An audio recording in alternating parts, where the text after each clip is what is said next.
বিসমিল্লাহির রহমানির রহিম। আলহামদুলিল্লাহ।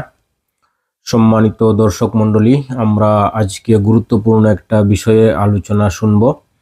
বিষয়টা হলো আমাদের ইসলাম ধর্মের শিক্ষা প্রতিষ্ঠান মাদ্রাসাগুলোতে দর্স ও তদরিস দেয়া হয় যেই বিষয়গুলো কোরআন এবং হাদিস। এই কোরআন এবং হাদিসের যে কোরআনের ব্যাখ্যা বা বিশ্লেষণ বা হাদিসের গ্রন্থগুলো, এগুলো আমাদের কাছে অথেন্টিকভাবে পৌঁছেছে কি না। মূল কথা হলো আমরা হাদিসের সনদ এবং মতন ওগুলো সঠিকভাবে আমাদের কাছে একেবারে 100% পিওরভাবে আমাদের কাছে পৌঁছেছে না, তাতে কোনো ভেজাল আছে কি না, আমরা এটা আলোচনায় নিয়ে আসব। তো আমরা দেখতেছি আমাদের দেশে ইদানিংকালে আহলে কোরআন নামে একদল মানুষ, তারা শুধু কোরআনকে মানেন। তারা বলেন আল্লাহ রাসূল সাল্লাল্লাহু আলাইহি ওয়াসাল্লামের পরে কোরআনই আমাদের কাছে অথেন্টিকভাবে পৌঁছেছে, সুতরাং আমরা ইসলাম ধর্মের গ্রন্থ হিসেবে শুধু কোরআনকেই মানব, আমরা হাদিসকে মানব না। আহলুল কোরআন বলেন বা মুনকিরিনে হাদিস বলেন, এই মুনকিরিনে হাদিস তারা বলতেছেন যে হাদিসের গ্রন্থগুলো ওগুলোর নির্ভরযোগ্যতা, নির্ভরশীলতা বা সঠিক হওয়ার বিষয়ে আমরা সন্দিহান, আমরা এটা মানব না। আর কিছু মানুষ আছেন তারা সরাসরি সম্পূর্ণ হাদিসের এনকার করতেছেন না, তারা পার্সেন্টেজ 50-50 তারা বলতেছেন যে আমরা কোরআনের সাথে যে হাদিসগুলো মিলে এই পার্সেন্টেজগুলো মানব, আর বাদ বাকি যেগুলো মিলে না সেগুলোকে আমরা অস্বীকার করব। তার মানে তারা কোরআন এবং হাদিসের মধ্যে সামঞ্জস্য করে কোরআন তো মানতেছেন এবং হাদিসের কিছু সংখ্যক হাদিস তারা মানতেছেন, বাকি অন্যগুলো তারা মানতেছেন না। তাহলে আহলে কোরআন মুনকিরিনের হাদিস অথবা মুনকিরিনে হাদিসের মধ্য থেকে কিছু হাদিস স্বীকার করিয়া বাকি হাদিস অস্বীকার করা, এই সমস্ত ভাই বেরাদর তারা এখানে প্রশ্ন তুলেন যে হাদিসের নির্ভরযোগ্যতা বা হাদিস যে অথেন্টিকভাবে পৌঁছেছে এ বিষয়ে আমাদের কাছে কোনো প্রমাণ নেই, আমরা এ বিষয়ে সন্দিহান, সুতরাং আমরা হাদিস মানব না। এখন আহলে কোরআন এই ফিরকা বা এই দলটা আমাদের দেশে বেশ কয়েক বছর যাবত আমাদের সামনে আসতেছে। তো আমাদের দেশীয় উলামায়ে কেরাম বা আমাদের দেশীয় যারা স্কুল কলেজে পড়ালেখা করেন এবং ধর্ম নিয়ে তারা পড়াশোনা করেন, তারা আলোচনার সময় বলেন ওই আহলে কোরআন যে দলটা, এটার প্রচার প্রসার করতেছেন আমাদের দেশের একজন ডাক্তার। এই ডাক্তার সাহেবের নাম হলো ডাক্তার মোহাম্মদ মতিউর রহমান। তো ডাক্তার মতিউর রহমান আহলে কোরআনের প্রচার প্রসার করতেছেন, অর্থাৎ তিনি বাংলাদেশে মূল হিসেবে আহলে কোরআনের প্রচার প্রসার করতেছেন। তো এটা আমাদের উলামায়ে কেরাম বা যারা ধর্ম নিয়ে কথা বলেন তারা আহলে কোরআনের প্রসঙ্গ আসলে তারা এটা বলেন। কিন্তু আমরা সরাসরি মতিউর রহমানকে যদি আমরা প্রশ্ন করি যে আপনি হাদিস অস্বীকার করেন এবং শুধুমাত্র কোরআন মানেন, এটা কি আপনার দাবি, তখন তিনি কি বলেন? কথাগুলো বলছি, আমরা জানি এটা আমরা কি বলছি, আমরা সব দলিল ভিত্তিক কথা বলি। তো এই যে কথা আমাদেরকে বলা হচ্ছে যে আমরা হাদিস অস্বীকার করি, অস্বীকারী বা আমরা আহলুল কোরআন মানে যে যারা কোরআন মানে হাদিস মানে না। আপনি জানেন যে এখন আসলে এই আহলুল কোরআন নামে একটা গ্রুপ মুসলিম বিশ্বে এবং সারা বিশ্বে মোটামুটি তারা কাজ করছে এবং আমাদের কাছে খবর আছে তারা বেশ দ্রুত বেগে এগোচ্ছে। আমার মনে হয় আহলুল কোরআন বিরোধিতা, আমরা যত বিরোধী কথা বলেছি পৃথিবীর আর কেউ বলেছে বলে আমাদের জানা নাই যে এই আহলুল কোরআন দেশ প্রকৃত রূপটা আমরা জানি এবং তারা কি বলছে সেটা যে কোরআন সুন্নাহর একেবারে সরাসরি বিরুদ্ধ সব, এটা আমরা খুব ভালো করে জানি। কাজে আমরা আমাদের প্রায় প্রতিটি আলোচনায় প্রতিটি ইয়েতে আমরা আহলুল কোরআনদের বিরুদ্ধে কথা বলি। আসলে এখানে দেখেন ডাক্তার মতিউর রহমান, যিনি যাকে আহলুল কোরআনের বলা হইতেছে এবং মুনকিরিনে হাদিস বলা হইতেছে, তিনি বলতেছেন যে আহলুল কোরআন যে দলটা, এটার বিরোধিতা করি আমরা। আমাদের প্রত্যেকটা বক্তব্যে আহলুল কোরআনকে আমরা বিরোধিতা করি, অর্থাৎ আমরা নিজেরা আহলুল কোরআন নয়, আমরা কোরআনও মানি এবং হাদিসও মানি। তো হাদিসও মানি বলতে তিনি এখানে আংশিক হাদিস মানেন, পরিপূর্ণ হাদিসটা মানেন না।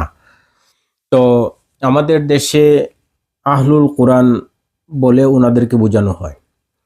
তো আমাদের দেশে আরও একজন মানুষের আলোচনা শোনা যায়, তিনি হলেন আমেরিকা থেকে আলোচনা করেন, তার নাম হলো সজল রোশন।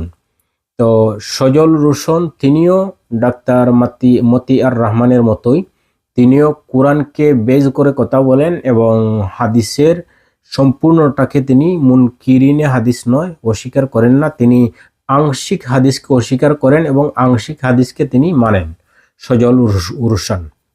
এবং আমাদের দেশে দেখেন গত 2 থেকে 3 বছর আগে আমাদের দেশে আমাদের কওমি অঙ্গন থেকে একজন বক্তা উঠে এসেছেন, হজরত মৌলানা হাফিজ আরিফ বিন হাবিব সাহেব।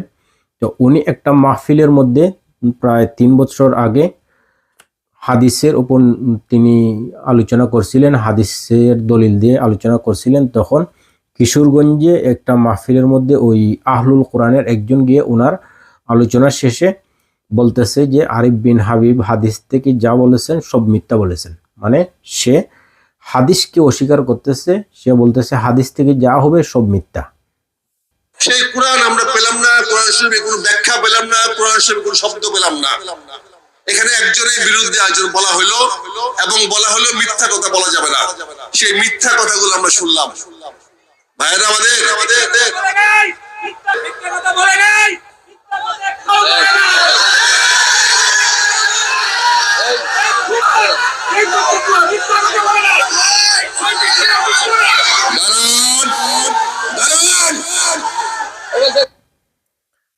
তখন আমরা এই জায়গার মধ্যে দেখতেছি ওই ব্যক্তি বলতেছেন যে হাদিস থেকে আলোচনা হইলে হাদিসের আলোচনা মিথ্যা, হাদিসকে গ্রহণ করা যাবে না, এটা বলতেছেন, শুধু কোরআন গ্রহণ করবেন। তো ওই ব্যক্তি সম্পূর্ণ মুনকিরিনে হাদিস। আর সজল রোশন বা ডাক্তার মতিয়ার রহমান তারা হলেন আংশিক মুনকিরিনে হাদিস, আর আংশিককে তারা একরার করেন বা স্বীকার করেন। এখন তাদের কথা হলো গিয়ে যে কোরআনে কারিম আমাদের কাছে, এই কোরআনে কারিমটা আল্লাহ রসুলের পর থেকে এটা অপরিবর্তিত হয়ে আমাদের কাছে পৌঁছেছে, এতে কোনো পরিবর্তন হয় নাই এবং কোরআনের মধ্যে কোনো পরিবর্তনও হয় নাই। কোরআন যেমন ছিল ওই হুবহুই আমরা পেয়েছি, তারা এটা বলতেছেন। আর হাদিসের বিষয় গিয়ে বলতেছেন যে হাদিসের মধ্যে এটা সম্পূর্ণরূপে এটা সঠিকভাবে পৌঁছায় নাই, এর মধ্যে পরিবর্তন হয়ে গিয়েছে, এটা তারা বলতেছেন। এখন আমরা কোরআন যদি বলি বা অন্যান্য আসমানি কিতাবগুলোর কথা বলি, তো ওগুলা তো হঠাৎ করেই কোনো জায়গায় ফেলে দেওয়া হয় নাই আর কেউ গিয়ে কুড়াইয়া পায় নাই। যেমন তাওরাত তো তুর পাহাড়ে এমনি এমনি রাখিয়া দেওয়া হয় নাই আর একজন গিয়ে খুঁজে পেয়েছে, এটা একটা পদ্ধতি ছিল। পদ্ধতিটা একজন নবীর মাধ্যমে তাওরাত এসেছে, পদ্ধতি হলো একজন নবীর মাধ্যমে ইঞ্জিল এসেছে, পদ্ধতি হলো হজরত মুহাম্মদ রাসূলুল্লাহ সাল্লাল্লাহু আলাইহি ওয়াসাল্লামের মাধ্যমে কোরআন এসেছে। তো এই মাধ্যমে কোরআনটা এসেছে। আর এই কোরআন আসার পর তিনি যখন দাওয়াত দিলেন তখন কিছু মানুষ বলেছিল আমরা বিশ্বাস করেছি, আর কিছু মানুষ বলেছিল আমরা বিশ্বাস করলাম না, আমরা বিশ্বাস করি নাই, 2 দল হয়ে গিয়েছিল। তো এটা যে কোরআন, এটা বলতে হয়েছে মুহাম্মদ রাসূলুল্লাহকে, কিছু মানুষ মানছে কিছু মানুষ মানে নাই। এই কোরআনটাই যে কোরআন, এটা আমাদের কাছে পৌঁছেছে, এটা তো একদল মানুষ আমাদেরকে বলে দিয়েছে যে এটা হলো কোরআন, এটা আল্লাহর বাণী। এটা তো একটা সংবাদের মাধ্যমে আসছে। তো এটা কিভাবে আসছে, এটা হঠাৎ করেই আজকে যদি কেউ একটা গ্রন্থ নিয়ে বলে এটা আসমানি কিতাব, এটা তো হবে না, এটার তো বিতর্তিব আমাদের কাছে আসতেছে। যেমন তারা যে দলিল দিতেছেন পরিবর্তন না হলে মানব, তাহলে এই দলিলের ভিত্তিতে তারা যদি বলেন তাহলে কোরআনে কারিম যখন এটা সংরক্ষণ হওয়ার পর থেকে নিয়ে মনে করেন মা বাইনা দফাতাইন, 2টা মলাটের ভিতরে যেটা সংরক্ষিত হয়ে গেছে এটা পরিবর্তন হবে না। এই পরিবর্তন না হওয়াটা যদি দলিল হয় তাহলে তো আজকের জমানায় বিভিন্ন বই, 1000 বছর আগের একটা বই একজন মুসান্নিফ লিখেছিলেন, এই বই এখন থেকে নিয়ে কিয়ামত পর্যন্ত এটা অপরিবর্তিত থাকবে। যেমন আমরা বিভিন্ন বই মাদ্রাসার মধ্যে কিতাব পড়ি, যেমন নহু শাস্ত্রের আছে এই হেদায়াতুন নহু বা আমাদের নাহওয়ামির ফার্সি নাহওয়ামির যেটা মুসান্নিফ লিখেছিলেন, এটা ওনার পর থেকেই এটা সংরক্ষিত হয়ে গিয়েছে এবং এটা এখন থেকে নিয়ে কিয়ামত পর্যন্ত এটা অপরিবর্তিতই থাকবে। এই ফার্সি নাহওয়ামির মধ্যে আর কোনো পরিবর্তন হবে না, এটা সংরক্ষণ হয়ে গিয়েছে, তার ব্যাখ্যা বিশ্লেষণ বাহির হবে। বা আমরা যদি ইমরাউল কায়েসের কবিতাগুলো এখন যেগুলো আমাদের কাছে পৌঁছে গিয়েছে, ওগুলো যতদিন থাকবে ততদিন আর এর ভিতর অন্য কেউ কলম ঢুকায় বলবে না যে এটা পরিবর্তন করে ইমরাউল কায়েসের কবিতা বানিয়ে দেয়া হোক। তাহলে পরিবর্তন আর পরিবর্তনের দ্বারা কোরআনের দলিল এটা মানিয়ে নেওয়া যায় না। যেমন দেখেন এখানের মধ্যে একটা বই আছে, আমরা এটা সজল রোশন ভাইয়ের একটা বই, যেই বইটার নাম হলো রিলিজিয়াস মাইন্ড সেট, বিশ্বাসের ডেকে গেলা, সজল রোশন। এই বইটা আমার কাছে কিভাবে আসছে, এখন এটা যে সজল রোশনের বই, এটা আমি কিভাবে মানবো? এই বইটা মা বাইনার দফাতাইন দুইটা মলাটের ভিতর যা আছে এটা সজল রোশনের। কিভাবে? যে আমি এটা দোকান থেকে কিনেছি। দোকানে আসলো কিভাবে? দোকানে আসছে, এই বইটা একটা পাবলিকেশন প্রকাশ করেছে। পাবলিকেশনের মধ্যে কিভাবে আসছে? পাবলিকেশনের মধ্যে সজল রোশন উনি তার লিখিত কপিটা দিয়েছিলেন, লিখিত কপিটা তার নিজে লিখে তারপর দিয়েছিলেন। ওই তরতিবেই 2টা 3টা 4টা স্টেপ পার হয়েই তো এই বইটা ওনার নামে এসেছে। ঠিক তেমনিভাবে আমাদের কাছে যে সহিহ বুখারী শরীফ আছে, সহিহ বুখারী শরীফ মা বাইনাত দফাতাইন দুই মলাটের মধ্যে যা আছে, এই যে সহিহ বুখারী শরীফ, এই বুখারী শরীফ কিভাবে আসছে? আমরা আমাদের যে সংরক্ষণের যে সিস্টেম, এই সিস্টেমে পেয়েছি। ইমাম বুখারী এই হাদিসের গ্রন্থের মধ্যে হাদিসগুলো কিভাবে নিয়ে আসছেন? ইমাম বুখারী, তারপর তার উপরের জন রাবি, তারপর তার উপরের জন, এভাবে গিয়ে আল্লাহ রাসূল সাল্লাল্লাহু আলাইহি ওয়াসাল্লাম পর্যন্ত গিয়ে পৌঁছেছে, এভাবে গিয়েই পৌঁছেছে। এখন এই যে হাদিসের কিতাব আসিয়া বলতেছে যে এটা হলো কোরআন, এটা হলো কোরআন। প্রত্যেকটা হাদিসের কিতাব এই কোরআনের ব্যাখ্যা দিয়েছে, আর এটা কোরআন, আর কোরআনটা আসছে মুহাম্মদুর রাসূলুল্লাহর ওপর। এই যে তরতিববার আমাদেরকে জানাই দিছে, এটার নাম কোরআন। যিনি আসছিলেন তিনি মুহাম্মদ, একটা জমানায় আসছিল, এর আগের জমানায় আসছিলেন ঈসা নবী। এই যে তরতিবগুলো আমরা কোরআনের মাধ্যমে পূর্ববর্তীগুলো জানি, আর পূর্ববর্তীগুলোর ব্যাখ্যাটা আমরা হাদিসের যেগুলো আমাদের হাদিসের মধ্যে ব্যাখ্যা হয়ে আসছে সেগুলো হাদিসের মাধ্যমে আমরা শুনেছি। এখন হাদিসের যে রশি বা হাদিসের যে জিনজির বা সিলসিলায়ে সনদ, যেটা এই সনদের অথেন্টিকতা কতটুকু, এই সনদটা কতটুকু টিকবে, বা এই সনদ কি আল্লাহ রসুল বলে গিয়েছেন যে এই যে খরার মাধ্যমে নবীর থেকে সাহাবির থেকে তাবির থেকে তাবির থেকে এই পরবর্তী যারা কিতাব লিখেছেন তাদের পর্যন্ত, এটা এর মধ্যে কোনো পরিবর্তন হয় নাই, কোনো ধরনের সংযোজন হয় নাই, বিয়োজন হয় নাই। নবী যেভাবে বলেছেন সেভাবেই কি তারা সংরক্ষণ করেছেন? এর প্রমাণটা কি? এটা কে করেছেন? এই প্রশ্নটা সামনে আসতেছে, এটা কে করেছেন? এটা কি নবী করে গিয়েছেন যে হাদিসের মধ্যে কোনো বাড়তি অংশ ঢুকবে না বা কোনো অংশ কমবে না? বা এটা কি হজরত আবু বকর করেছেন, নাকি এটা হজরত ওমর করেছেন, না হজরত উসমান বা হজরত আলী রাদিয়াল্লাহু তাআলা আনহু তাহারা কি করেছেন? এমনটা যে হাদিসটা নবীর থেকে এসেছে, এর মধ্যে কোনো বাড়াবাড়ি হয় নাই। এটার প্রমাণটা কি? আমরা তো এখন এটা মানিয়ে নিলাম যে বইটা বাজারে আসছে, প্রকাশক থেকে আসছে, প্রকাশকের কাছে তার লেখক থেকে আসছে, লেখকের লেখার মাধ্যমে আসছে। আমরা এটার মাধ্যমে বুঝতে পারলাম এই বইটা সজল রোশনের। আর আমরা এটার মাধ্যমে বুঝতে পারলাম যে এটা হজরত ইমাম বুখারী নিজে এটা সংগ্রহ করেছেন। কার থেকে করেছেন? তার উস্তাদদের এভাবে নবীর থেকে। এটা আমরা পেয়ে গেলাম। কিন্তু এটা যে সংরক্ষণের সিস্টেমটা, এটা কে করেছেন? সংরক্ষণের সিস্টেমটা নবী করার জন্য বলেছেন, না আবু বকর, হজরত ওমর, হজরত ওসমান, হজরত আলী বা অন্যান্য যে কোনো একজন সাহাবী বলে গিয়েছেন যে হাদিস কিভাবে সংরক্ষণ করে? এই প্রমাণটা, এই সনদ বা এই মতনের সংরক্ষণ কার হাতে ছিল? এই রশিদটা বা কার তত্ত্বাবধায়নে এটা হয়েছে? আমরা এটার খুঁজে সামনে আগাতে চাইতেছি। তো আলোচনা মূলত আমরা হাদিসের সনদ এবং মতন প্রমাণের জন্যই।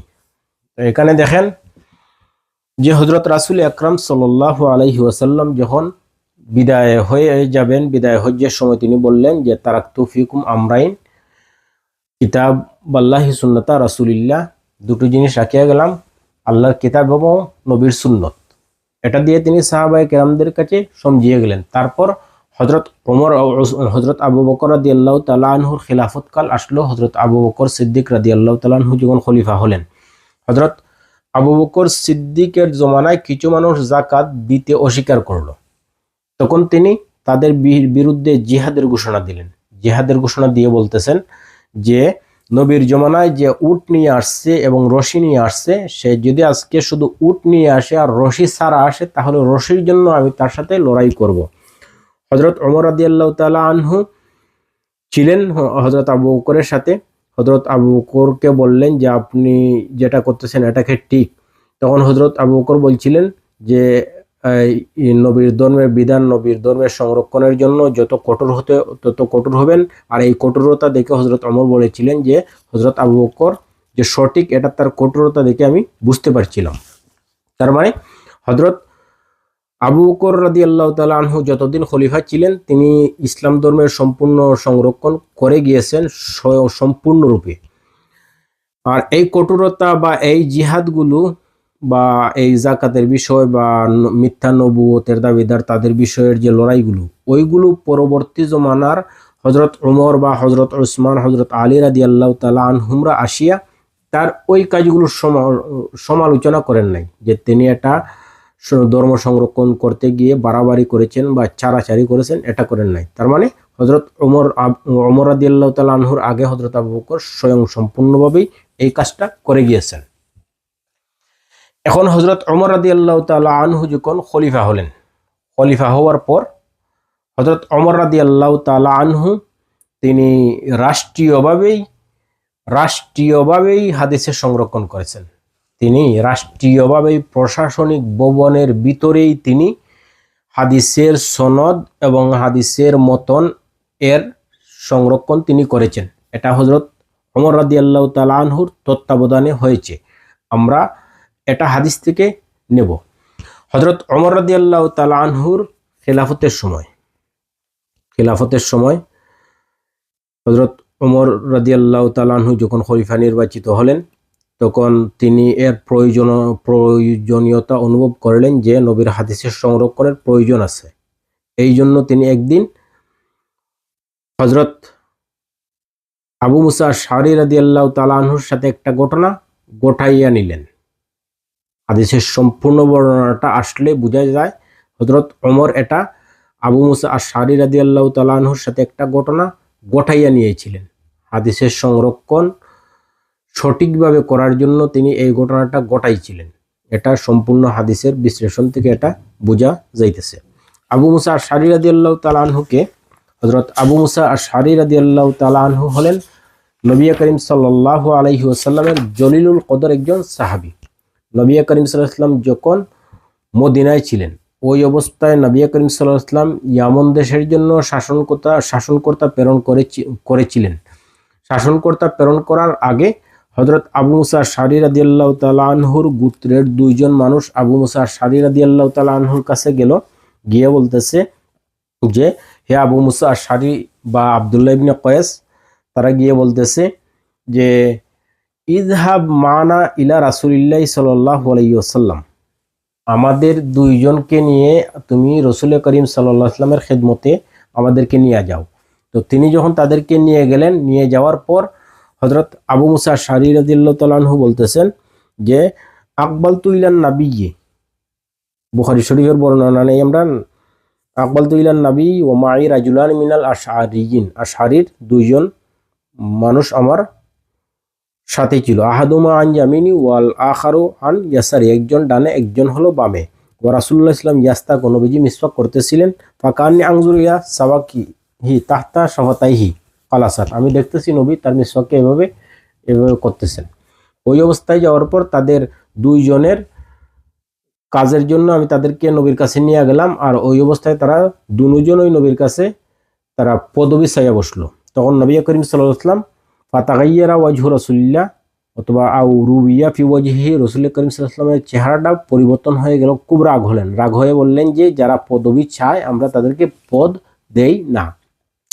এরপর বললেন, হে আব্দুল্লাহ ইবনে কয়েস, তোমাকে আমি নেতা বানিয়ে ইয়ামন দেশে পাঠাই। ওই হযরত আবু মুসা আশআরী রাদিয়াল্লাহু তাআলা আনহু ইয়ামন দেশের একজন এই গভর্নর।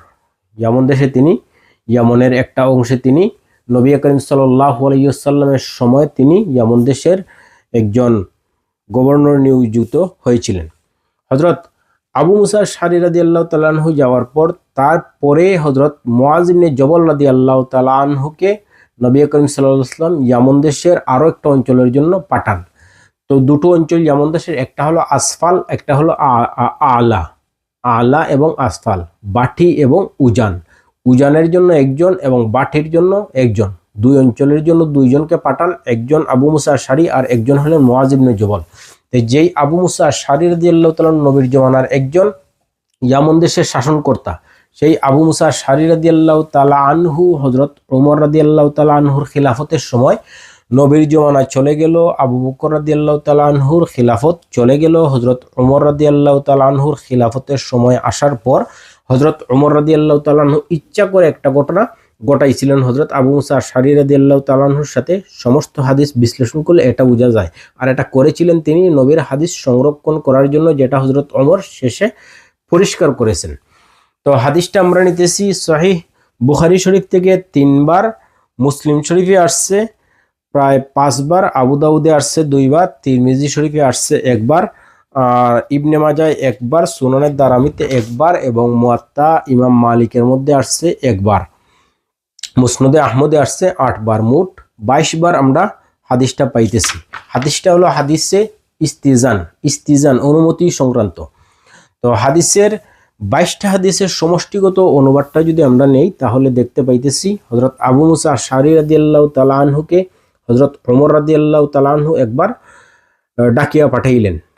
তিনি তার দারোয়ানকে দিয়ে বললেন যে যাও, আবু মুসা আশআরী আব্দুল্লাহ ইবনে কয়েস, তাকে আবু মুসা আশআরীর নাম, তাকে গিয়ে বলো যে আমার সাথে দেখা করার জন্য, আমার কাছে আসার জন্য।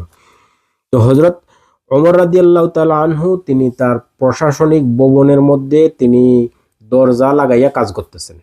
প্রশাসনিক ভবনের ভিতরে তিনি তার রাষ্ট্রীয় কাজ করতেছেন, তিনি দরজা লাগাইয়া করতে আছেন। ওই অবস্থায় দরজার বাহিরে হযরত আবু মুসা আশআরী রাদিয়াল্লাহু তাআলা আনহু আসছেন। তাহলে মধ্যখানে হলো দরজা, দরজার ভিতরে হযরত ওমর তিনি তার প্রশাসনিক কাজ করতেছেন, আর বাহিরে হযরত আবু মুসা আশআরী রাদিয়াল্লাহু তাআলা আনহু আসিয়া দাঁড়াইছেন আর অনুমতি চাইতেছেন। তো হাদিসটা দেখেন বুখারী শরীফে আসছে, হযরত আবু মুসা আশআরী রাদিয়াল্লাহু তাআলা আনহু আসার পর অনুমতি চাইলেন, আর দেখলেন হযরত ওমর রাদিয়াল্লাহু তাআলা আনহুর অবস্থা বুঝলেন যে কান্না মাশগুলান, ওমর রাদিয়াল্লাহু তাআলা আনহু একটু মশগুল। বুখারীর অন্য বর্ণনায় আসছে তিনি আসিয়া অনুমতি চাইলেন, আর তিনি দেখলেন ফাকআন্নাহু ওয়াজাদাহু মশগুলান, হযরত ওমর রাদিয়াল্লাহু তাআলা আনহুকে তিনি মশগুল অবস্থায় পাইলেন। মুসলিম শরীফের এক বর্ণনায় আসছে তিনি আসলেন, আসিয়া অনুমতি চাইলেন, ফাকআন্নাহু ওয়াজাদাহু মশগুলান, হযরত ওমর রাদিয়াল্লাহু তাআলা আনহু মশগুল, কাজের মধ্যে তিনি ব্যস্ত আছেন। ওই অবস্থায় তিনি ভিতরে তাকিয়া হযরত আবু মুসা আশআরী রাদিয়াল্লাহু তাআলা আনহুকে ডাকাইয়া পাঠাইছিলেন। তিনি দরজার বাহিরে আছেন। বাহিরে আসিয়া তিনি কি করলেন দেখেন, কয়েক ধরনের ইবারত আসছে হাদিসের মধ্যে। তিনি আসলেন, আসিয়া আমরা নিতেছি মুসলিম শরীফের একটা রিওয়ায়াত নেই, দেখেন তিনি আসছেন, আসিয়া ইস্তাজানা, তিনি অনুমতি চাইলেন হযরত ওমর রাদিয়াল্লাহু তাআলা আনহু দরওয়াজার ভিতরে, আর তিনি বাহিরে অনুমতি চাইলেন। হযরত ওমর দরওয়াজার ভিতর থেকে বললেন এক, ওয়াহিদাতুন, তিনি বললেন এক। এরপরে আবার হযরত আবু মুসা বাহির থেকে অনুমতি চাইলেন, তিনি ভিতর থেকে বললেন 2। এরপর সুম্মা ইস্তাজানা, এরপরে তিনি আবার অনুমতি চাইলেন, হযরত ওমর গণলেন 3। এই পর্যন্ত গণার পর তিনি ফিরে চলে গেলেন। হযরত আবু মুসা আশআরী রাদিয়াল্লাহু তাআলা আনহু ফিরে চলে গেলেন। এগুলো এক ইবারত। আমরা আরো একটা ইবারত পাইতেছি মুসলিম শরীফের, হযরত আবু মুসা আশআরী রাদিয়াল্লাহু তাআলা আনহু আসার পর বলছিলেন আসসালামু আলাইকুম, দরজায় দাঁড়িয়ে বলছিলেন আসসালামু আলাইকুম, হাযা আব্দুল্লাহ ইবনে কয়েস। তার একটু সময় পর কোনো সারা শব্দ তিনি পাইতেছেন না, ভিতর থেকে কোনো অনুমতি নাই, তিনি আবার বললেন আসসালামু আলাইকুম, হাযা আবু মুসা। এরপর আবার তিনি অনুমতি না পাইয়া আবার বললেন আসসালামু আলাইকুম হাজাল আশারি সুম্মাং সারাওয়া, এরপর তিনি চলে গেলেন। আর এরপর আমরা তিরমিজি থেকে নেই, হযরত আবু মুসা আশআরী রাদিয়াল্লাহু তাআলা আনহু আসার পর বলছিলেন যে আসসালামু আলাইকুম আদখুলু, যে আমি আবু মুসা আশআরী আসছি, আমি কি প্রবেশ করতে পারি? হযরত ওমর রাদিয়াল্লাহু তাআলা আনহু বললেন ওয়াহিদাতুন, এক, সুম্মা সাকাতা সাআতান, একটু তিনি বিরত রইলেন, কোনো সারা শব্দ নাই। তার একটু পর আবার বললেন আসসালামু আলাইকুম আদখুলু। হযরত ওমর রাদিয়াল্লাহু তাআলা আনহু বললেন সিনতান, দুই, সুম্মা সাকাতা সাআতান, আরো কিছু সময় নীরব রইল, কোনো আওয়াজ নেই। 3 নম্বর বার বললেন যে আসসালামু আলাইকুম আদখুলু, আমি আবু মুসা আশআরী কি প্রবেশ করতে পারি? কিন্তু 3 নম্বর বার পর হযরত ওমর বললেন সালাসুন, 3। তারপর হযরত আবু মুসা আশআরী রাদিয়াল্লাহু তাআলা আনহু চলে আসলেন। এখন ওই অবস্থায় হযরত ওমর 1 গণছেন, 2 গণছেন আর 3 গণছেন দরজার ভিতরে। আর ওই অবস্থায় কান্নাহু কানা মশগুলান, তিনি ব্যস্ত ছিলেন। কান্নাহু ওয়াজাদাহু মশগুলান, তিনি ব্যস্ত ছিলেন। এই ব্যস্ত অবস্থার কারণে হযরত আবু মুসা অনুমতি না পাইয়া তিনি ফিরে আসলেন। হযরত ওমর রাদিয়াল্লাহু তাআলা আনহু দরজা খুললেন, দরজা খুলিয়া দেখলেন নাই। ফাকালা, তিরমিজির বর্ণনা, ফাকালা ওমর লিল বাওয়াব, এই বাওয়াব দারওয়ান, দারওয়ান এটা প্রশাসনিক ভবনের দারওয়ান। এই দারওয়ানকে বললেন যে আমি তো আব্দুল্লাহ ইবনে কয়েস বা আবু মুসা আশআরীকে আমি ডাকিয়া পাঠাইছিলাম, তিনি কই? তিনি বললেন তিনি ফিরে গেছেন। ওই অবস্থায় হযরত ওমর রাদিয়াল্লাহু তাআলা আনহু রাগান্বিত হয়ে গেলেন। রাগান্বিত হইয়া তিনি হযরত আবু মুসা আশআরীকে আবার ডাকার জন্য তার দারওয়ানকে পাঠাইলেন। এটা হলো সাথে সাথে পাঠাইছেন যে যাও আব্দুল্লাহ ইবনে কয়েস আবু মুসা আশআরী, তাকে গিয়ে নিয়ে আসো। তিনি আসলেন আর চলে গেলেন কেন? এই জন্য তিনি রাগান্বিত হয়ে আবার তাকে ডাকিয়া পাঠাইলেন। এখন হযরত আবু মুসা আশআরী রাদিয়াল্লাহু তাআলা আনহুর সাথে সাথে পাঠাইছেন, এটা হলো বেশ কিছু বর্ণনায় বোঝা যায়। আর মুসলিম শরীফের এক বর্ণনা বোঝা যায় যে আগের দিন তিনি এই ঘটনা হয়েছিল আর পরের দিন তিনি তাকে হযরত ওমর রাদিয়াল্লাহু তাআলা আনহু ডাকিয়া পাঠাইছেন পরের দিন। যেমন শনিবারে যদি ওই ঘটনা ঘটিয়া থাকে তাহলে রবিবারে ডাকিয়া পাঠাইছেন। তাহলে ফতহুল বারীতে সমাধান দিতেছেন বা এর ব্যাখ্যা লিখতেছেন এভাবে যে হযরত ওমর রাদিয়াল্লাহু তাআলা আনহুর সাথে সাথেই 3 নম্বর বারের পর বাহির হয়ে আসলেন আর আসিয়া দেখলেন নাই। তিনি রাগান্বিত হলেন আর দারওয়ানকে বললেন যাও আবু মুসা আশআরীকে গিয়ে তুমি ডাকিয়া নিয়ে আসো। দারওয়ান আবার আসছে, আবু মুসা আশআরী রাদিয়াল্লাহু তাআলা আনহুর পিছনে পিছনে আসিয়া দেখলো তিনি বাড়িতে নাই, সে ফিরে গেল। পরের দিন আবার হযরত ওমর তাকে পাঠাইলেন যাও তুমি আবু মুসা আশআরীকে গিয়ে ডাকিয়া নিয়ে আসো। পরের দিন এই দারওয়ান আবার আসলো আর আসিয়া বা রসুল আসলো, আসিয়া বলতেছে বার্তাবাহক যে আপনাকে হযরত খলিফাতুল মুসলিমিন ওমর রাদিয়াল্লাহু তাআলা আনহু ডাকিয়া পাঠাইছেন, আপনি আসেন। ওই পরের দিন তিনি আসছিলেন। এই পরের দিনের ঘটনা। পরের দিনের ঘটনায় হযরত ওমর রাদিয়াল্লাহু তাআলা আনহু রাগান্বিত হইয়া বললেন যে মা হাযাল্লাযী সনাতা, তিরমিজির বর্ণনা, তুমি এটা কিভাবে করলে তুমি? কালা as-সুন্নাতু, তিনি বললেন এটা সুন্নত। হযরত ওমর বললেন সুন্নাহ, এটা কি সুন্নত? তুমি যেভাবে করলে এটা কি সুন্নত? তিনি বললেন জি হ্যাঁ, এটা সুন্নত। তো এই কথা বলার পর বুখারীর বর্ণনা নেন তাতিনি আলা যালিকা বাইয়িনা, তুমি যাও এর উপর দলিল নিয়ে আসো, আর না হয় সমস্যা আছে। বুখারীর অন্য বর্ণনায় যে ফাতিনি আলা হাজা বাইয়িনা, যাও তুমি এর উপর বাইয়িনা নিয়ে আসো। আও লা ফালান্না বিকা, আর না হয় তোমার সাথে আমি এই আচরণ করব, এই আচরণ করব, এই শাস্তির আচরণ করব তোমার সাথে, তুমি যাও এর দলিল নিয়ে আসো। তুমি যে এটা বললা নবীর সুন্নত, এটা নবীর থেকে এভাবেই, তাহলে তুমি এটার দলিল নিয়ে আসো। ওই দলিল খুঁজতেছেন হযরত ওমর, সনদ খুঁজতেছেন, হাদিসের মতন খুঁজতেছেন, বা হাদিস নবীর থেকে যে হাদিস এর প্রমাণ দাও। এই হযরত ওমর রাদিয়াল্লাহু তাআলা আনহু এর প্রমাণ চাইলেন।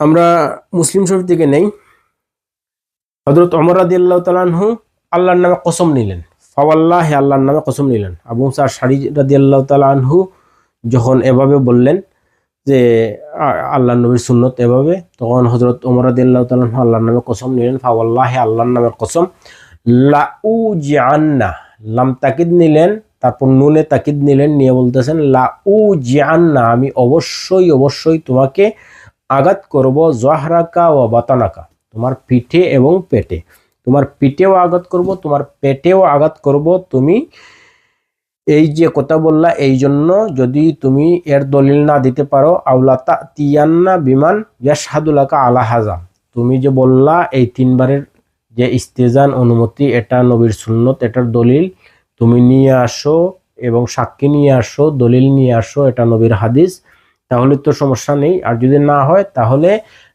ফাওয়াল্লাহি, আল্লাহর শপথ, লা উ জিয়ান্না জহরাকা ওয়া বাতানাকা, আমি তোমার পেটে এবং পিঠে আঘাত করব। এটা হযরত ওমর রাদিয়াল্লাহু তাআলা আনহু তাকে ধমক দিয়ে দিলেন, শাস্তি দেখায় দিলেন। অন্য হাদিসে আসছে ইল্লা ফালতু ও ফালতু, আমি তোমার সাথে এই ব্যবহার করব, এই ধরনের ধমক দিলেন। কারণ এ গেল হযরত ওমর এবং হযরত আবু মুসা আশআরী রাদিয়াল্লাহু তাআলা আনহুর মধ্যকার ঘটনা। আবু মুসা আশআরী রাদিয়াল্লাহু তাআলা আনহুর এই অংশ বর্ণনা হইতেছে উবাইদ ইবনে উমাইর থেকে, উবাইদ ইবনে উমাইর থেকে এই ঘটনা বর্ণনা হইতেছে। আর এই ঘটনার পর হযরত আবু মুসা আশআরী রাদিয়াল্লাহু তাআলা আনহু এই দমকের পর শাস্তির যে ভয় দেখাইলেন, এরপর তিনি মদিনার রাস্তা দিয়ে দৌড়াইতে লাগলেন। মদিনার রাস্তায় রাস্তায় তিনি দৌড়াইতেছেন এবং যাকে পাইতেছেন বলতেছেন যে হাদিসে ইস্তিজান যেটা, এটা কি আপনারা জানেন কেউ? এটা কি আপনি জানেন? সাহাবাদেরকে জিজ্ঞাসা করতেছেন, অনেকেই না বলতেছেন, অনেকেই না বলতেছেন, অনেকেই না বলতেছেন। এভাবে তিনি দৌড়াইতে দৌড়াইতে তারপর তিনি হয়রান হয়ে গেলেন, ফাজিয়া, ভীত সন্ত্রস্ত হয়ে গেলেন।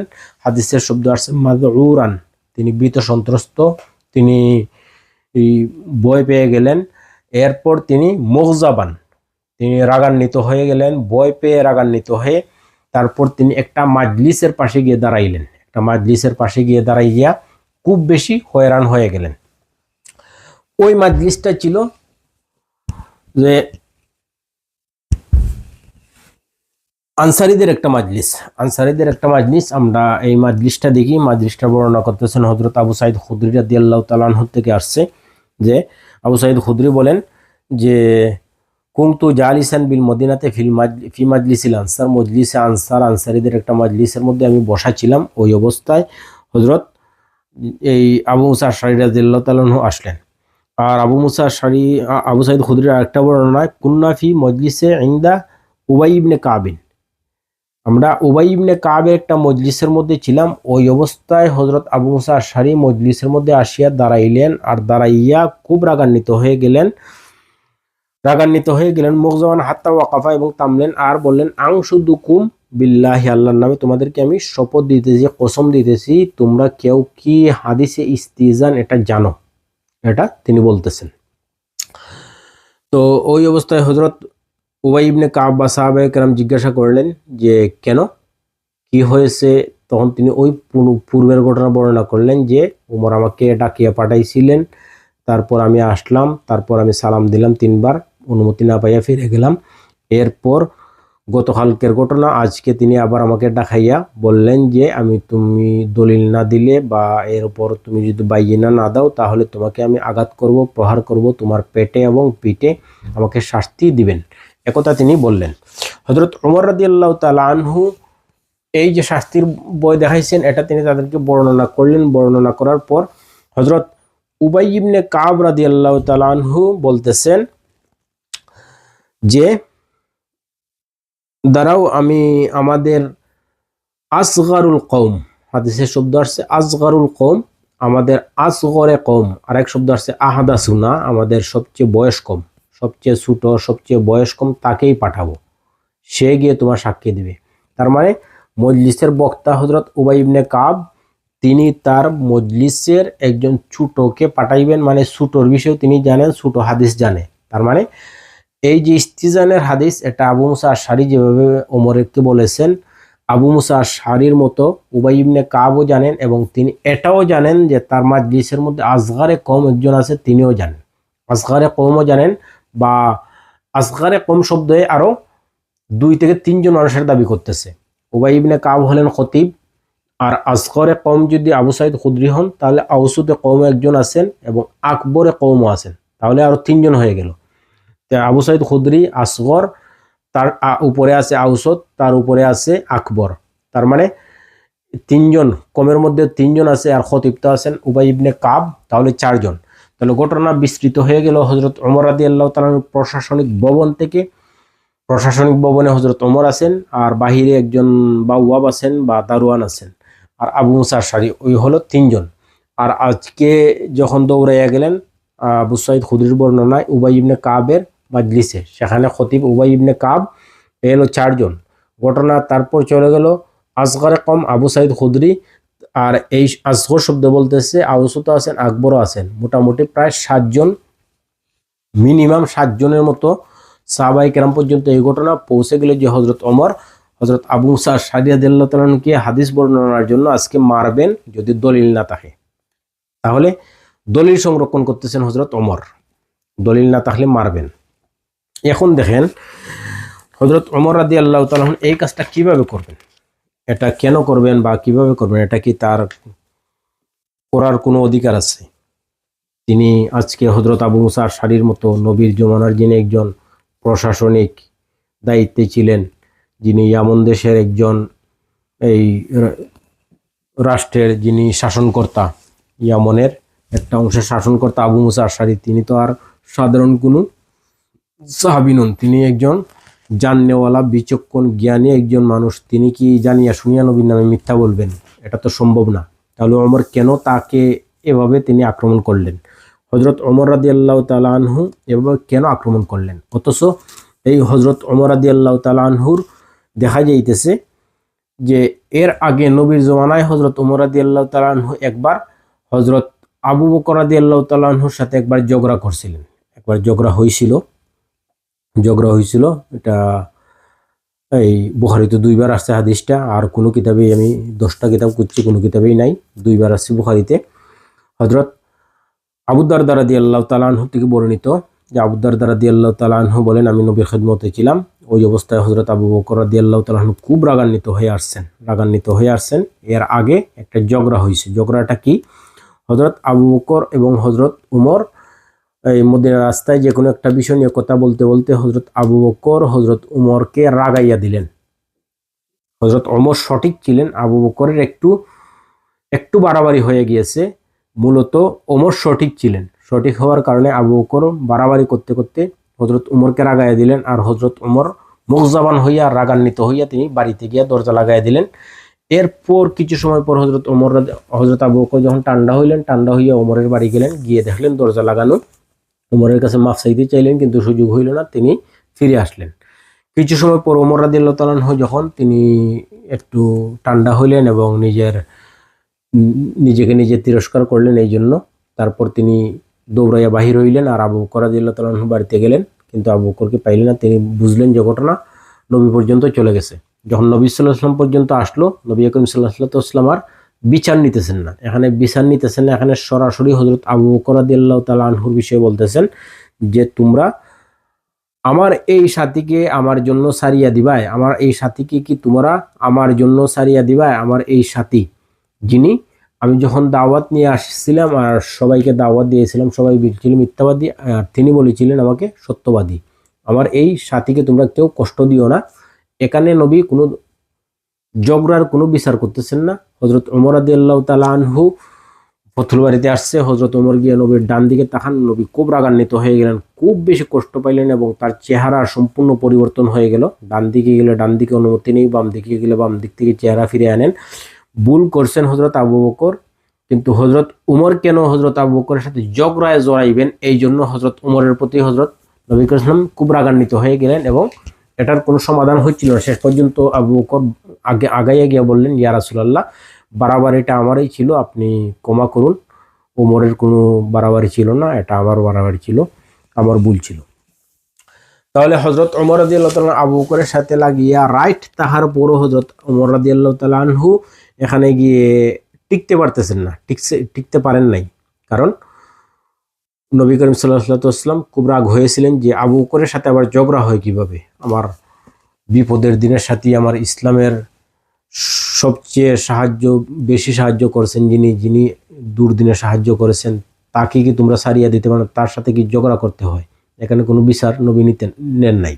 এবার হযরত ওমর সঠিক, তাহার পরে এখানে গিয়ে মাফ চাইতেছেন, আর আজকে তিনি নবীর প্রশাসনিক একজন কর্মকর্তা, যিনি এমন দেশের শাসক, তাকে তিনি, যিনি একজন বিচক্ষণ, জ্ঞানী, বুদ্ধিমান এবং একটা দেশের এই গভর্নর, একটা দেশের শাসনকর্তা, তাকে তিনি আজকে বলতেছেন তুমি নবীর নামে বলেছো, এই জন্য তোমাকে আমি, যদি দলিল না দাও তাহলে তোমাকে আমি মারবো, তোমাকে আমি পিটাইবো, তোমার পিঠে আঘাত করব, পেটের মধ্যে আঘাত করবো। এটা তিনি কিভাবে বললেন? এটা হযরত ওমর রাদিয়াল্লাহু তাআলা কিভাবে সন্দেহ করতে পারেন? এটা তো সন্দেহ করার কোনো বিষয় না।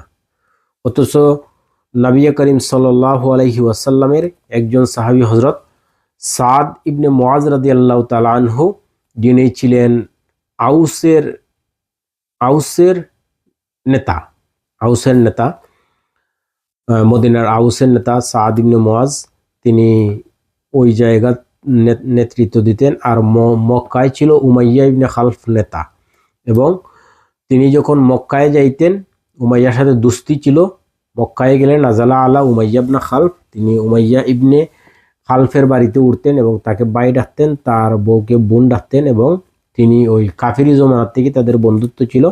আর উমাইয়া ইবনে খালফ যখন মাররা আলাল মদিনা, মদিনা দিয়ে অতিবাহিত হইয়া সিরিয়া যাইত, নাজালা আলা সাদ ইবনে মুআজ, সাদ ইবনে মুআজ রাদিয়াল্লাহু তাআলা আনহুর বাড়িতে উঠত। তো ইসলামের পর যখন নবী হিজরত করলেন, হিজরতের পর নবী করিম সাল্লাল্লাহু আলাইহি ওয়াসাল্লাম মদিনায়, ওই অবস্থায় সাদ ইবনে মুআজ মক্কায় একবার উমরা করতে আসছেন। ইতামারা, তিনি উমরা করতে আসেন, বুখারীর কিতাবুল মাগাজির 2 নম্বর হাদিস।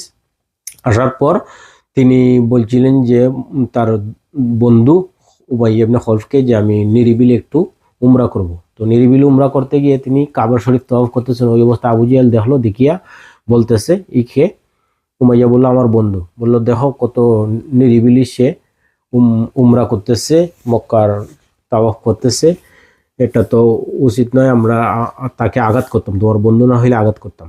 ওই অবস্থায় হযরত সাদ ইবনে মুআজ রাদিয়াল্লাহু তাআলা আবু জাহেলকে বললেন, তুমি আমাকে আজকে আঘাত করলে, তুমি মদিনার দিকে গেলে তোমাকে কেউ সারিয়া দিবে না। এই তর্কাতর্কি লাগিয়া গেল। তর্কাতর্কি অবস্থায় হযরত সাদ ইবনে মুআজ রাদিয়াল্লাহু তাআলা আনহু যখন তর্কাতর্কি করতেছেন, ওই অবস্থায় তার বন্ধু উমাইয়া ইবনে খালফ বলতেছে যে তুমি লা তারফা সাউতাকুম ইয়া সাদ ইবনে মুআজ আলা আওয়াল হিকাম সাইয়্যিদ আহলিল ওয়াদি, এই মক্কা নগরীর নেতার উপর তুমি তোমার আওয়াজ উঠাইও না। ওই সে সমাধান করে নিয়ে আসতে চাইতেছে। ওই সময় তিনি বলছিলেন যে উমাইয়া ইবনে খালফ, আমি শুনছি সামিতু মিনান নবী ইন্নাহুম কাতিলুকা, আমি নবীর থেকে শুনছি, নবী বলছেন, আমি সাদ ইবনে মুআজ আমি শুনছি নবী বলছেন ইন্নাহুম কাতিলুকা, মুসলমানরা তোমারে হত্যা করবে। উমাইয়া ইবনে খালফ, তুমি আমার বন্ধু, নবী বলছেন মুসলমানরা তোমাকে হত্যা করবে, একথা তিনি বললেন। এটা তিনি উপকারের জন্য বলছেন। আবু জেহেল, উতবা সাহেবা এদেরকে হত্যা করবেন, এটা নবী বদদুয়া করছেন, এটা বলেন নাই। শুধু উমাইয়াকে বলছেন যে তুমি যে আবু জেহেলের পক্ষ নিতেছো বা ইয়ে করতেছো, মুসলমানরা তোমাকে হত্যা করবে, এটা জানাই দিলেন যাতে সে সতর্ক হইয়া যায়। তখন সে বলছিল যে আবি মক্কাতা, মক্কায় নেই, তিনি বলছিলেন লা আদ্রি। এখন দেখেন, নবী করিম সাল্লাল্লাহু আলাইহি ওয়াসাল্লাম থেকে শোনা মদিনার থেকে একটা সংবাদ সাদ ইবনে মুআজ তিনি বহন করে মক্কায় নিয়ে গেলেন। মক্কায় নিয়ে গিয়ে উমাইয়াকে বললেন, উমাইয়া বলতেছে না যে কাযাবতা আউ সাদাকতা, তুমি মিথ্যা বলছো বা সত্য বলছো, এটা বলতেছে না। সে নবীর থেকে, নবী মুহাম্মদ আল আমিন, উমাইয়া ইবনে খালফ জানে নবী মুহাম্মদ আল আমিন তিনি মিথ্যা বলেন না। তিনি যদি বলেন যে উমাইয়া মারা যাবে মুসলমানদের হাতে, তাহলে উমাইয়া মারা যাবে। উমাইয়ার জীবন মরণের প্রশ্ন, এটা মুহাম্মদের মুখ থেকে শুনলে উমাইয়ার সরাসরি কানে যেমন শক্তিশালী, এই কথাটা আবার মুহাম্মদের একজন ছাত্র সাদ ইবনে মুআজ যদি মদিনার থেকে বহন করে নিয়ে আসে, ঠিক একই পরিমাণ শক্তিশালী। এই জন্য সে এখানে সে কাযাবতা বলে নাই, কাযাবতা বা সদাক্তা এটা বলে নাই, তুমি মিথ্যা বলছো, প্রমাণ দাও, না হয় তোমার পিঠের চামড়া উঠাই ফেলবো, তুমি মুহাম্মদের নামে মিথ্যা বলছো, বা একথা সে বলে নাই। সে বলতেছে আবি মক্কা, মক্কায় মারবো না মক্কার বাহিরে। তিনি বলছিলেন লা আদ্রি। তারপর সে বদরের যুদ্ধে মারা যায়। সে বাহির হইতে চায় না, আল্লাহর নামে কসম করছে গিয়ে বাড়িতে বউরে বলছিল যে তুমি জানো তোমার ইয়াসরিবি ভাই কি বলছে, সে বলছে মুসলমানরা আমাকে হত্যা করবে। তখন বউকে সে কসম খাইয়ে বলছিল আমি মক্কা থেকে আর বাহির হইব না। তারপর ওই আবু জহল উতবা সাইবা এরা ফুসলাইয়া তারে যুদ্ধের ময়দানে নিয়ে যায় আর যুদ্ধের ময়দানে সে মারা যায়। তো জীবন মরণের প্রশ্নে উমাইয়া ইবনে খালফ নবীর এক সাহাবী সাদ ইবনে মুআযরে বলে নাই যে তুমি সত্য বলছো বা মিথ্যা বলছো, মুহাম্মদের যে কথা তুমি আমার পর্যন্ত পৌঁছাইলে সত্য বলছো বা মিথ্যা বলছো এটা বলেন নাই। তাহলে হযরত ওমর রাদিয়াল্লাহু তাআলা আনহু কিভাবে আজকে আবু মুসা আশআরী রাদিয়াল্লাহু তাআলা আনহুর মতো জলিলুল কদর একজন প্রশাসনিক গভর্নর, একজন রাষ্ট্রের শাসনকর্তা, যেমন দেশের শাসনকর্তা, কিভাবে তিনি আজকে আটকাইয়া দিলেন? তাহলে হযরত ওমর রাদিয়াল্লাহু তাআলা আনহু মূলত আটকাইতে চাইতেছেন না, হযরত ওমর রাদিয়াল্লাহু তাআলা আনহু এই ঘটনাটা গঠাইয়া নিছেন। এই ঘটনাটা তিনি গঠাইয়া নিছেন, মানে আবু মুসা আশআরী যখন বলছিল এটা নবীর সুন্নত, তিরমিজির বর্ণনা, এটা তিনি বলছিলেন সুন্নত, হযরত ওমর জানেন এটা সুন্নত, আবু মুসা আশআরী যেহেতু বলে দিয়েছে এটা সুন্নত। কারণ হযরত ওমর রাদিয়াল্লাহু তাআলা আনহু দেখেন বুখারীর যে ইন্নামাল আমালু যে বিন্নিয়াত যে হাদিসটা ইমাম বুখারী নিলেন, এই হাদিসটা প্রায় আমরা দেখতেছি বুখারী শরীফে প্রায় 7 বারের মতো আসছে এবং অন্যান্য হাদিসের কিতাবও আমরা দেখতে পাই সেখানেও আসছে। সব জায়গায় শুধু হযরত ওমর রাদিয়াল্লাহু তাআলা একাই বর্ণনা করছেন। হাদিস আসছে মোট 16 বার, বুখারীতে প্রায় 7 বার, মুসলিমে 1 বার, তিরমিজিতে 1 বার, আবু দাউদ 1 বার, সুনান নাসাইতে 3 বার, ইবনে মাজাহ 1 বার, মুসনাদে আহমদে 2 বার। হযরত ওমর রাদিয়াল্লাহু তাআলা আনহু এই হাদিসটা বর্ণনা করেন ইন্নামাল আমালু বিন্নিয়াত, এটা বর্ণনা করতেছেন আন্নাহু সামিয়া আলকামাত ইবনে ওয়াক্কাস লাইসি ইয়াকুলু সামিআতু ওমর ইবনুল খাত্তাব আলাল মিম্বার। হযরত ওমর মিম্বরে তার খেলাফতের সময় মিম্বরে দাঁড়াইয়া তিনি এই হাদিসটা বর্ণনা করছিলেন, এটা তিনি শুনছেন। ওমর মিম্বরে দাঁড়াইছেন মানে তার সামনে অনেক মানুষ। এটা হলো বুখারীর প্রথম যে হাদিস। আর বুখারীতে শেষের বর্ণনায় যে হাদিসটা নিয়ে আসছেন সেখানে হযরত ওমর রাদিয়াল্লাহু তাআলা আনহু সামিআতু ওমর ইবনুল খাত্তাব ইয়াখতুবু, হযরত ওমর রাদিয়াল্লাহু তাআলা খুতবা দিচ্ছিলেন, মিম্বরেও ছিলেন প্রথম হাদিসে, আর শেষের হাদিসে বলতেছেন ইয়াখতুবু, তিনি খুতবা দিচ্ছিলেন। আর এই হাদিসটাও আবার নবীও বলছিলেন ইয়া আইয়ুহান নাস, ওমর বলেন আমি নবীরে শুনছি, নবী বলছিলেন হে দুনিয়ার সমস্ত মানুষ, ইন্নামাল আমালু বিন্নিয়াত। নবী বলছিলেন ভাষণ দিয়ে দুনিয়ার সমস্ত মানুষ, আর উমর বলছেন মিম্বরে আর খুতবা দেওয়া অবস্থায় বলছেন ইন্নামাল আমালু বিন্নিয়াত। এই যে হাদিসটা হযরত উমর একা বর্ণনা করছেন, তাহলে মিম্বরের সামন থেকে তো কেউ বলে নাই যে তুমি আকিম আলাইহিল বাইয়িনা, আপনি উমর খলিফাতুল মুসলিমিন নবীর হাদিস বর্ণনা করতেছেন নবীর রেফারেন্সে, তাহলে এটার দলিল দেন আপনি নবীর থেকে শুনছেন। ওমর ছাড়া তো এটা আর কেউ শুনে নাই, তো এটা তো কেউ বলে নাই, সামন থেকে কেউ বলে নাই, যেহেতু তিনি খুতবা দিচ্ছেন বা মিম্বরের সামনে মানুষ ছিল, তাহলে অবশ্যই প্রশ্ন করতো। হযরত উমর যে এই হাদিস বর্ণনা করতেছেন, উমরও জানেন তিনি একা বর্ণনা করতেছেন, তাহলে এটার উপর দলিল তালাশ করা যায় না, দলিল তালাশ করবে না কেউ, বা তিনিও জানেন করবে না। তাহলে তিনি নিজে যে কাজ করলেন একা একা, আবু মুসা আশআরী একই কাজ করলেন একা একা, তাহলে এটার উপর দলিল চাইলেন কেনে? এটার উপর তিনি দলিল চাইলেন কেনে? তার মানে এটা হযরত ওমর এমনি এমনি চান নাই, হযরত ওমর এখানে একটা কাজ করতে চাইছিলেন। হযরত ওমর রাদিয়াল্লাহু তাআলা এখানে একটা কাজ করতে চাইছিলেন। দেখেন এখানে যে বুখারীর আমরা দেখি, বুখারীর ইস্তিজানের যে শেষ হাদিস যেটা আমরা নিলাম, শেষ হাদিসটা দেখেন 73-53 যে হাদাসানা মুসাদ্দাদ ক্বালা হাদাসানা ইয়াহইয়া আন ইবনে জুরাইজ হাদাসানি আতাউন আন উবাইদ ইবনে উমাইর ক্বালা ইস্তাজানা আবু মুসা আলা উমর ফাকান্না ওয়াজাদাহু মাশগুলান ফারাজা। এই হাদিসের ব্যাখ্যাটা দেখেন, হযরত ওমর রাদিয়াল্লাহু তাআলা আনহু যেভাবে নিজেই শুধু নিয়তের হাদিস বর্ণনা করছেন, হযরত ওমর রাদিয়াল্লাহু তাআলা আনহু একা বর্ণনাকারী সাহাবীর থেকে হাদিস নিয়েছেন। যেমন ওই যে তাউনের যে হাদিসটা, তিনি সিরিয়ার সফরে গেলেন আর সারিক নামক জায়গায় যাওয়ার পর ওই জায়গায় মহামারী দেখা দিল, তিনি পরামর্শ করলেন যে আমরা সামনে বাড়বো না পিছনে ফিরে যাইব। তখন আনসাররা আসিয়া বললেন যে আমরা 2 দল হয়ে গেলেন, সমাধান হলো না। তারপর মুহাজিররা আসলেন, 2 দল হয়ে গেলেন, সমাধান হলো না। তারপর তিনি আবার সিদ্ধান্ত নিলেন যে আমরা আল্লাহর এক কুদরত থেকে অন্য কুদরতের দিকে ফিরে যাব। হযরত আব্দুর রহমান ইবনে আউফ ওই মাজলিসের মধ্যে ছিলেন না। আব্দুর রহমান ইবনে আউফ রাদিয়াল্লাহু তাআলা আনহু ওই মাজলিসের মধ্যে ছিলেন না। তিনি আসার পর বললেন যে আমি নবীর থেকে শুনছি, তাউন যেই এলাকায় হয় তোমরা যদি ওই এলাকায় থাকো তাহলে তো এখান থেকে ভাগবা না, আর যদি এই এলাকায় না থাকো তাহলে ওই এলাকায় গিয়ে তোমরা প্রবেশ করবা না। যে এলাকায় মহামারী হইতেছে ওই এলাকার বাহিরে থাকলে ওই এলাকার দিকে হিজরত করিয়া প্রবেশ করবা না। তাহলে কাবিলা ওমর হাদিস আব্দুর রহমান ইবনে আউফ ফি আখজিল জিজিয়াত মিনাল মাজুস, এটা নিলেন মাজুসের যে হাদিস এটা নিলেন। ওয়া হাদিসু ফি তাউন, তাউনের যে হাদিস মাজুসির যে জিজিয়া, এটা আব্দুর রহমান ইবনে আউফ থেকে ওমর একা নিয়েছেন। বলেন নাই যে আব্দুর রহমান ইবনে আউফ তুমি আকিম আলাইহিল বাইয়িনা, তুমি দলিল দাও, না হয় লাউ জিআন্না ফাওয়াল্লাহি লাউ জিআন্না জহরাকা ওয়া বতনাকা, আমি তোমার ফেটে ফিটে আঘাত করবো, এটা বলেন নাই। এবং তাউনের হাদিস নিলেন। ওয়া হাদিসু আমর ইবনে হাজাম ফি তাসফিয়াতি বাইনাল আসাবি ফিল দিয়াতি, ওয়া হাদিসু যাহাক ইবনে সুফিয়ান ফি তাওরিসিল মারাতি মিন দিয়াতি জাওজিহা, স্বামী মারা যাওয়ার পর যদি দেখা যায় কেসাস বা দিয়তের মাধ্যমে 100 উট পাইছে, এই 100 উটের এই ওয়ারাসতি তার স্ত্রী পাইব কিনা না, এর সমাধানে হযরত ওমর যাহাক ইবনে সুফিয়ান থেকে হাদিস নিয়েছেন তাওরিসিল মারাতে ফি দিয়াতে জাওজিহা। ওয়া হাদিসে সাদ ইবনে আবি ওয়াক্কাস ফিল মাসহি আলাল খুফাইন ইলা গায়রা যালিকা, হযরত সাদ ইবনে আবি ওয়াক্কাস থেকেও তিনি মাসহি আলাল খুফাইনের হাদিস তিনি নিয়েছেন, যেটা একা বর্ণনা করছেন। তাহলে তিনি আব্দুর রহমান ইবনে আউফ থেকেও হাদিস নিয়েছেন, তাউনের হাদিস বা মজুসির যে জিজিয়ার হাদিস, আর হযরত সাদ ইবনে আবি ওয়াক্কাস থেকে নিয়েছেন, হযরত সাদ ইবনে আবি ওয়াক্কাস মাসহি আলাল খুফাইনের হাদিস নিয়েছেন।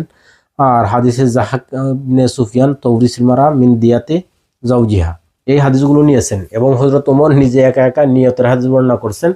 আর আজকে তিনি হযরত আবু মুসা আশআরী রাদিয়াল্লাহু তাআলা আনহুকে তিনি আটকাইয়া দিলেন যে তুমি অনুমতি চাইয়া ফিরে গেলা আর বলতেছো এটা নবীর সুন্নত, আজ সুন্নত, এটা কি সুন্নত, তাহলে তুমি এটার দলিল দাও, দলিল না দিতে পারলে তোমার উপর আমি লা উজ ফাওয়াল্লাহি লা উজিআন্না জহরাকা ওয়া বতনাকা এই শব্দ বলছেন, অথবা বলছেন ওয়া ফালতু লা ফালান্না, এই ধরনের শব্দ বলছেন।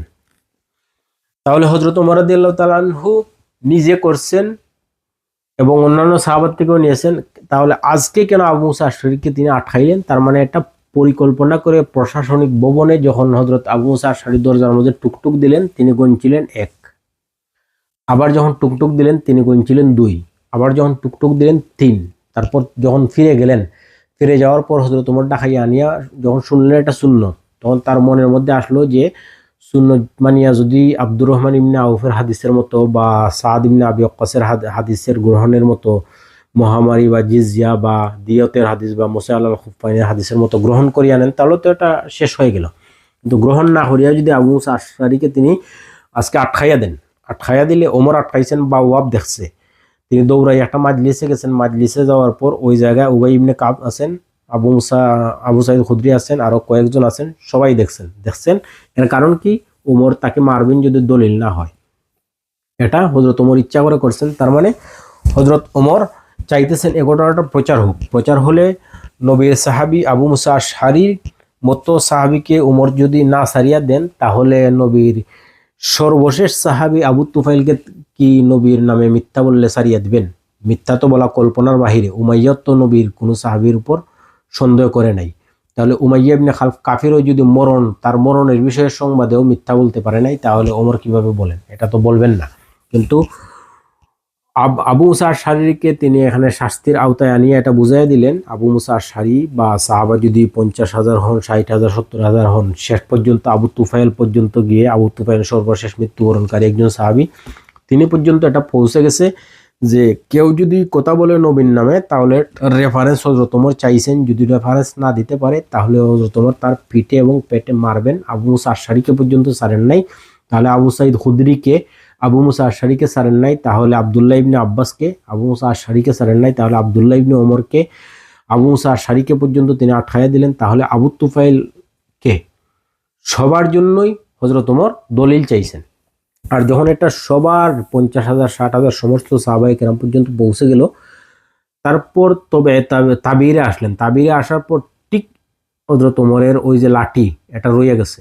হযরত ওমরের লাঠি যদি নবীর নামে মিথ্যা হয়, তাহলে হযরত ওমর পিটাইবেন, হযরত ওমর মারবেন, হযরত ওমর আঘাত করবেন। এই ভিত্তিতে তাবিরা ওই আবু তুফাইল রাদিয়াল্লাহু তাআলা পর্যন্ত যে এই সমস্ত সাহাবাদের সাক্ষাৎ পাইছেন সবাই থেকে নিয়েছেন। বাড়তি না হলে কোনো সাহাবীর রেফারেন্সে বর্ণনা করতে পারবেন না, ও বাড়তি কোনো অংশ নেন নাই। হাদিসে যা আসছে তা নিয়েছেন তাবিরা, তাবিরার থেকে তবে তাবিরা তা নিয়েছেন। তবে তাবির পরেই তো ইমাম মালিক, ইমাম মালিক তো বেশি দূরে না, ইমাম মালিক উনাদের আশেপাশেই। তবে তাবিরদের মধ্যেই তো হযরত ইমাম মালিক রাদিয়াল্লাহু তাআলা। কিবারে তবে তাবিনে ইমাম মালিক আছেন। এরপরে ওসতের মধ্যে আছেন ইসমাইল ইবনে উলিয়া, সুফিয়ান ইবনে উয়াইনা, ইমাম শাফি তো এরপরেই আছেন। এরপরে ইমাম আহমদ ইবনে হাম্বল, তারপর ইমাম বুখারী, ইমাম জুহৈলি, আলী ইবনুল মাদানী, তারপর ইমাম তিরমিজি। এই সমস্ত হযরত ইমামগণ যারা হাদিস সংরক্ষণ করেছেন, এরা তো সংরক্ষণ করেছেন তাদের আগের তাবিঈদের থেকে, তাবিঈরা থেকে। সাহাবাদেরকে ওমর লাঠি দিয়ে তিনি শাসন করে দিয়েছেন যে নবীর নামে যদি একটু 19-20 হয় তাহলে আমি ওমর কিন্তু পেটে এবং পিঠে মারবো। এটা যদি নবীর প্রশাসনিক একজন ইয়ামন দেশের গভর্নর শাসনকর্তা আবু মুসা আশআরীও হয় তাহলে তাকেও মারবো। অথচ ওমর সন্দেহ করার কোনো সুযোগ নাই, ওমর এ ধরনের ঝগড়া করবেনও না, করার কথাও না। কারণ এর আগে এক ঝগড়া করছিলেন আর তিনি মাফ চাইতে চাইতে জান গেছে হযরত আবু বকর আর হযরত ওমরের ঝগড়া। তাহলে তিনি আজকে আবু মুসা আশআরীর সাথে ঝগড়া করার কথাও না। আর সন্দেহ তো হয়ই না, সন্দেহ হয় কিভাবে? নবীর সাহাবীর উপর তো উমাইয়া ইবনে খালফের মরণের সংবাদ দেওয়ার পর সে বলে নাই যে তুমি মিথ্যা বলছো, কাযাবতা বলে নাই। সে বলছে আবি মক্কা, মক্কায় মারবো নি না মক্কার বাহিরে। হযরত সাদ ইবনে মুআজ বলছিলেন যে লা আদরি, আমি জানি না। এই এতটুকু, সে বাড়াবাড়ি করে নাই। উমাইয়া সন্দেহ করে নাই যে মুহাম্মদের সংবাদ কোনো সাহাবী মিথ্যা বর্ণনা করে, এটা বলে নাই। তাহলে হযরত ওমর এখানে সনদের সংরক্ষণ করেছেন, সনদের আর হাদিসের সংরক্ষণ করেছেন। এখন এই যে কথাটা, এটা আমরা আবু দাউদ থেকে নেই। আমরা সমস্ত হাদিসগুলো পড়লে সবচেয়ে সুন্দরত্ব, কিন্তু সমস্ত হাদিস তো আর পড়ার আমরা কোনো সুযোগ হইতেছে না, অনেক লম্বা আলোচনা। এই জন্য দেখেন আবু দাউদে আসছে 704 নম্বর পৃষ্ঠা, কিতাবুল আদব। কিতাবুল আদবের মধ্যে আসছে বাবু কাম্মার তান ইউসালিমু রাজুলু ফিল ইস্তিজান। এখানে প্রথম হাদিস আসছে ওই যে বর্ণনা করলাম, যে অনুমতির হাদিস, দলিল নিয়ে আসো। আবু সাঈদ খুদরিরে ফাটাইলেন। তারপরের হাদিস আসছে যে দলিল নিয়ে আসো। তারপর তিনি উবাই ইবনে কাবের মাজলিসে গেলেন। হযরত উবাই ফাকাল উবাই ইয়া উমর লা তাকুনু আযাবান আলা আসহাবি রাসূলিল্লাহি সাল্লাল্লাহু আলাইহি ওয়াসাল্লাম। উবাই হযরত উমর রাদিয়াল্লাহুকে বলছিলেন যে হয় উমর রাদিয়াল্লাহু তাআলা, আপনি নবীর কোনো সাহাবীকে শাস্তি দিতে পারেন না। ফাকাল উমর লা কুনু আযাবান আলা আসহাবি রাসূলিল্লাহ, আমি নবীর কোনো সাহাবীকে শাস্তি দেব না বা শাস্তির কারণ হব না, শাস্তি দেওয়ার তো কোনো সুযোগই নাই। হযরত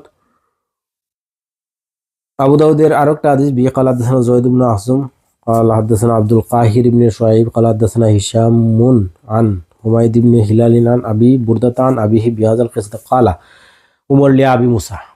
ঘটনার পরে হযরত আবু মুসা যখন সাক্ষী নিয়ে গেলেন আবু সাঈদ খুদরি রাদিয়াল্লাহু তাআলা আনহুকে, আর বুঝা দিতেছে ওই উবাই ইবনে কাবও গিয়েছিলেন যে আপনি নবীর কোনো সাহাবীর শাস্তি দিতে পারেন না। তার মানে আজগরে কম আবু সাঈদ তো গেছেন, ওই আবু মুসা গেছেন আর সাক্ষী নিছেন আবু সাঈদ রে, আর পিছে পিছে উবাই ইবনে কাব গিয়ে বলছেন যে আপনি নবীর কোনো সাহাবীর শাস্তি দিতে পারেন না। তখন হযরত ওমর রাদিয়াল্লাহু তাআলা আনহু বোঝা যাইতেছে ওই আবু মুসা আশআরী এবং ওই সাক্ষী এবং উবাই ইবনে কাবের উপস্থিতিতে বলছিলেন ইন্নী লাম আত্তাহিম কা কিন্নাল হাদিস আন রাসূলুল্লাহ সাল্লাল্লাহু আলাইহি ওয়াসাল্লাম শাদীদুন, আমি তোমার তুহমত দিতেছি না বা আমি তোমাকে অপবাদ দেওয়ার কোনো ইচ্ছা করি নাই। শুরু থেকে এই পর্যন্ত তোমাকে অপবাদ দেওয়ার কোনো ইচ্ছা করি নাই, কিন্তু নবীর হাদিস খুব কঠিন। এটা পরবর্তী জমানার কেউ যেন কোনোদিন দুঃসাহস করে না নবীর হাদিসের বা সনদে বা মতনে আঙ্গুল ঢুকায় দিবে, এটা যেন কোনোদিন কল্পনা করে না। পরের হাদিস নেন, ওয়াকালা উমর লি আবি মুসা আম্মা ইন্নী লাম আত্তাহিমকা, আমি তোমার তুহমত দিতে চাই নাই, ওয়ালাকিন খাশিতু আন ইয়াতাকাওয়ালান নাসু আলা রাসূলিল্লাহ সাল্লাল্লাহু আলাইহি ওয়াসাল্লাম, আমি ভয় পাইছিলাম মানুষ নবীর নামে বানায়া কথা বলিয়া নবীর নামে চালাইয়া দিবে। এই জন্য আমি এই কাহিনী করলাম। কাহিনী করিয়া তুমি আবু মুসা আশআরীকে এইভাবে একটা পরিস্থিতিতে ফালাইয়া আমি দারোয়ানরে জানাই দিলাম। আবু মুসা আশআরী জানলো, আবু সাঈদ খুদরি জানলো, উবাই ইবনে কাব জানলো, আর তার মাহফিলের আরও বিভিন্ন সাহাবায়ে কেরাম জানলেন যে উমর প্রশাসনিক ভবনের মধ্যে মশগুল, ওয়াজাদাহু মশগুলান কান্নাহু মশগুলান এই অবস্থা তাকিয়া তিনি বাহির হইয়া আসিয়া নবীর হাদিসের সনদ এবং মতনকে তিনি সংরক্ষণ করে গেছেন, এটা যাতে হযরত ওমর রাদিয়াল্লাহু তাআলা আনহুর পক্ষ থেকে এটা সংরক্ষণ হয়ে যায়। আমরা মুয়াত্তা ইমাম মালিকের একটা হাদিস সামনে আনি, মুয়াত্তা ইমাম মালিকের হাদিস, তাহলে আমাদের জন্য আরো সহজ হয়। মুয়াত্তা ইমাম মালিকের 380 নম্বর পৃষ্ঠা 1760 নম্বর হাদিস। আন রবিয়াতা ইবনে আবি আব্দুর রহমান ওয়ান গায়রি ওয়াহিদ মিন উলামাইহিম আন্না আবু মুসা আল-আশআরী যা ইয়াস্তাযিন ওমর ইবনে খাত্তাব ইস্তাযানা। এই লম্বা হাদিসের শেষে গিয়ে দেখেন ফাকালা উমর লি আবি মুসা, ওই যে সম্পূর্ণ হাদিসের বর্ণনার পর উমর আবু মুসাকে বললেন আম্মাইনি লাম আত্তাহিমকা, আমি তোমারে তুহমত দিতে চাই না, আমি তোমাকে অপবাদ দিতে চাই না, লাকিন্নী খাশিতু আন ইয়াতাকাওয়ালান নাসু আলা রাসূলিল্লাহ সাল্লাল্লাহু আলাইহি ওয়াসাল্লাম, আমি ভয় পাইলাম যে নবীর কথা বানাইয়া নবীর কথার উপর মানুষ, খাসিত আমি ভয় পাইলাম আন ইয়াতাকাওয়ালান নাস, মানুষ বানাইয়া কথা বলা শুরু করে দিবে আল্লাহ রাসূলুল্লাহ সাল্লাল্লাহু আলাইহি ওয়াসাল্লাম রসুলের ওপর। এই জন্য আমি এই কাহিনীটা করলাম। মুয়াত্তা ইমাম মালিক আর আবু দাউদের এই রিওয়ায়াত থেকে আমরা নিলাম।